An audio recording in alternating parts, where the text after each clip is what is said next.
So the Chiefs had an awesome Super Bowl ring celebration last night, but once the design was released to the public, an error on the ring was found that may have cost the team millions and millions of dollars. So I've got to talk about that and then get into the discussion of, should Patrick Mahomes consider firing his agent due to rising QB contracts like Trevor Lawrence? But first, how about those?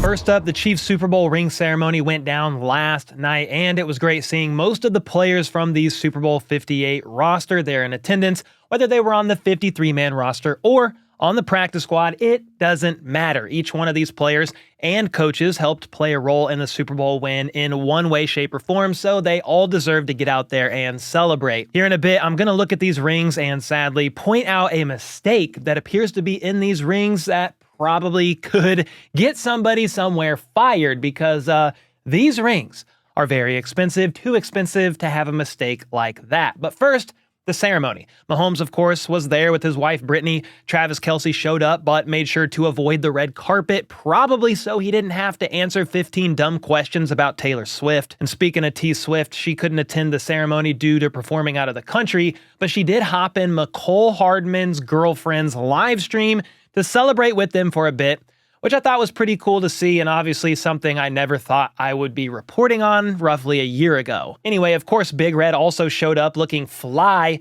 in those kicks. I mean, look at those. Get him a shoe deal now. A couple former Chief players also made it out, wide receiver MVS, along with punter Tommy Townsend. I did see tight end Blake Bell out there as well, among several others that I'm probably missing. I did notice, though, that Willie Gay Jr. and Jerick McKinnon didn't end up making it out, which was a bit of a bummer. Willie did like those rings, though, and he's definitely going to be getting one soon. Someone that I was pleasantly surprised to see make it, though, was defensive end BJ Thompson. He was released from the hospital earlier this week. Most of you know this by now, because last week he had a seizure, then went into cardiac arrest, and the Chiefs trainers actually had to use an AED on him to bring him back. He was rushed by ambulance to the hospital.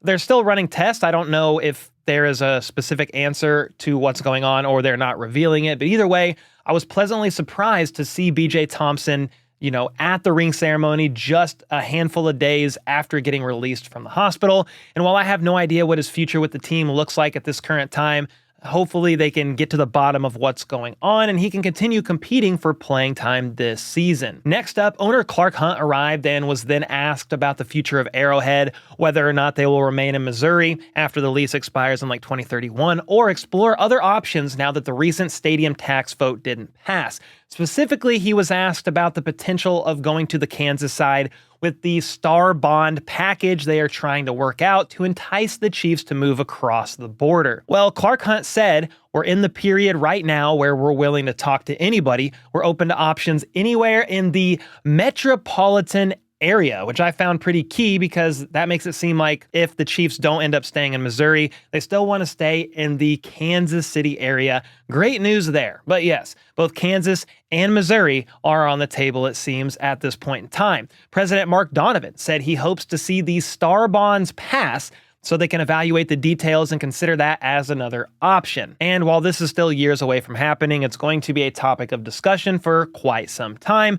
But that is a conversation really for another day, because we got to get to the Super Bowl rings and take a look at them. Honestly, there's a ton of other details that you can read on the Chiefs website in the description down below that goes over how many diamonds are here to represent this or that. But I just want to take a look at an overview of what this ring looks like, and then we got to talk about what's going on inside of the ring where the finger goes, because there's a bit of a mistake there. In total, this ring has 529 diamonds, 38 custom cut rubies, and adds up to 14.8 carats. It's got all 4 Lombardis the team has won on the front. Then when you open it up, the game-winning play Tom and Jerry is drawn out using Coach Reed's own handwriting, which is pretty freaking sweet. Then there's pieces of gold to look like confetti falling on the other side when you open it up. Then there's also a nod to the late Norma Hunt, well-deserved. And honestly, most of this looks absolutely incredible. I would not kill to have one, but do almost anything under the sun to get my hands on one of these.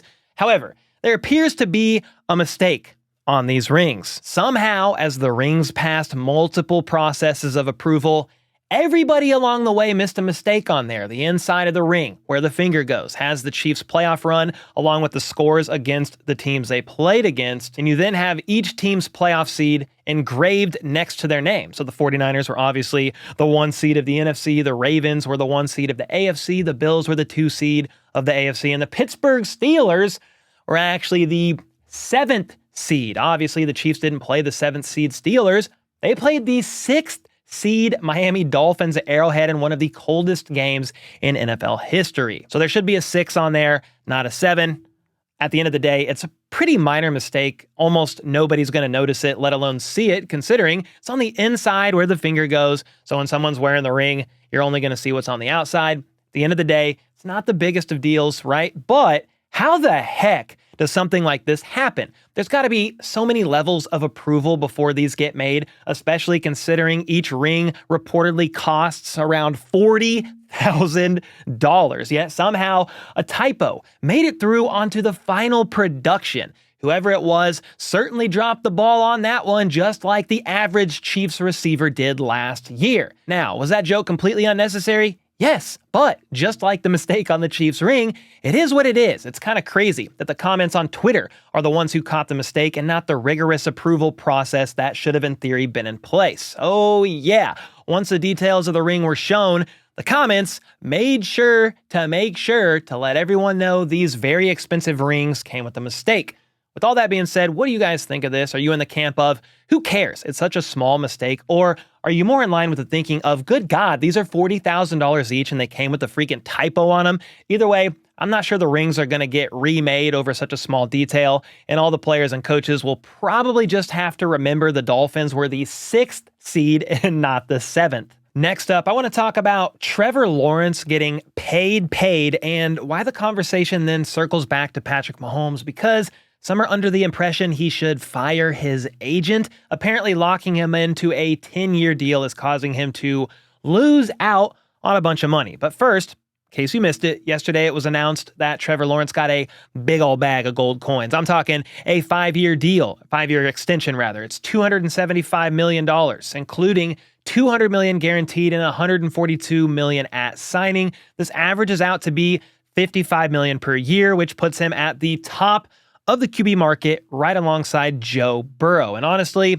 I'm happy for the guy, even though I don't really care to dive into the specifics of, is Trevor Lawrence really worth $55 million per year based on his NFL performances so far? The fact of the matter is, the Jags thought he was worth that much, and with the salary cap continuing to rise, sometimes it's best to just go ahead and get the deal done. I personally would not put Lawrence up there with Burrow, Herbert, Lamar, and Jalen Hurts, most of the QBs on this list. Certainly not on the same tier as Patrick Mahomes, but Mahomes is on a tier of his own. And honestly, he has everything in common with each and every one of these guys. Talking about Trevor Lawrence, he has everything in common with each and every one of these guys, and that is 0 rings. It's not often you pay a quarterback a ton of money and they win it all, let alone more than one, and that's clearly what Patrick Mahomes has done. He's the outlier here, even though he's technically not in the top 6 of QB pay from an APY standpoint. If you are looking at the total duration of his contract,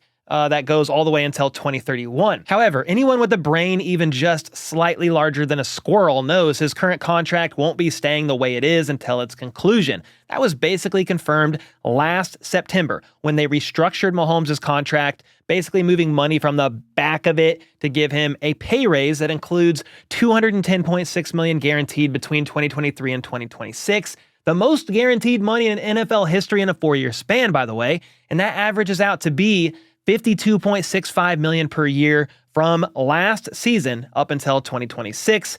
And that'll technically have Mahomes 4th on this list, only behind Goff, Joe Burrow, and now most recently Trevor Lawrence. Adam Schefter also made it clear in this tweet after Mahomes' pay raise was announced that the Chiefs and Mahomes plan to revisit his contract after the 2026 season. To be honest, they might even revisit it sooner than the conclusion of the 2026 season. But the fact of the matter is, the 10-year deal Mahomes signed is one of the best contracts ever mainly due to its flexibility. This has helped set the team up for more success, and because of that, Mahomes now has 3 rings, while everyone on this list has a big fat goose egg. And because of his on-the-field success, he is raking it in off the field, reportedly making $20 million off the field last year alone. And that's why it's confusing to me when someone like the co-owner of FootballGuys.com says Mahomes needs to fire his agent for letting him sign that 10-year deal. Do people really not understand by this point what I just talked about? The Chiefs gave Mahomes that pay raise last year, putting him 4th in APY among all QBs right now. Then he keeps winning, and in turn, keeps making more money off the field. On top of that, Mahomes and the Chiefs are on very good terms, and I'm sure Mahomes knows he can ask for more money whenever, but they are in the midst of making history while chasing a freaking three-peat. So yeah, I think things are looking pretty good for him at the moment. Kent Swanson of KCSN kind of sums up the perfect response here. Mahomes is going to be a billionaire, has 3 rings, and a good enough team around him to go for a three-peat, i.e. things are going just fine for him, even though he signed a deal that's twice as long as most. I certainly don't think he needs to fire his agent. I think his agent is doing a very good job. But what do you guys think? Should Mahomes consider finding new representation in spite of all his success while still being one of the top-paid QBs in the league, or should he continue chasing greatness while making plenty of money all along the way? Let me know in the comments down below, and until next time, let's freaking go. How about those?